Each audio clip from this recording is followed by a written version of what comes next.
فکر میکنید آیا پوهنتون اولین بار در لندن، پاریس، برلین، واشنگتن و یا هم نیویورک تأسیس شد؟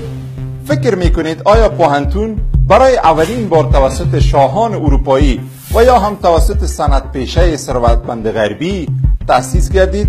نخیر. نخستین پوهنتون در سال 859 میلادی توسط یک زن مسلمان در شهر فیض کشور تونس تأسیس شد. جستجو و تلاش برای فراگیری علم و دانش در نزد مسلمانان به مثابه قلب اهمیت داشت. به همین ملحوظ فاطمه فهری زن جوان مسلمان در پی تأسیس یک مرکز تعلیمی برای امت اسلامی گردید.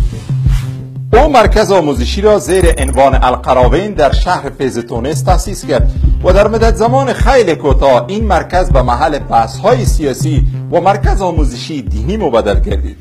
سپس این مرکز توسعه یافت و با آموزش مضامین مختلف دیگر به ویژه علوم طبیعی پرداخت و این مرکز نخستین پانتون در تاریخ به شمار می آید. در این مرکز قرآن کریم، الهیات، فقه و قانون، نگارش نثر و شعر، علم حساب، جغرافیا و طب تدریس می گردید.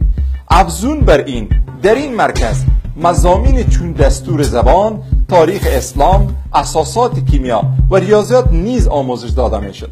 تنوع مضامین و کیفیت بالای تدریس پای هزاران شاگرد، محصل و عالم را از سراسر جهان به این مرکز کشانید. در گذشته جهان اسلام مهد علم و دانش مدرن و پیشرفته شناخته می شد که دستاوردها و آثار بسابقه نظیری از خود به جا گذاشتند. اما چرا امروز امت اسلامی از این قافله جهانی عقب مانده است؟ چه چیز سبب شد تا مسلمانان در عرصه علم و تکنیک عقب مانند؟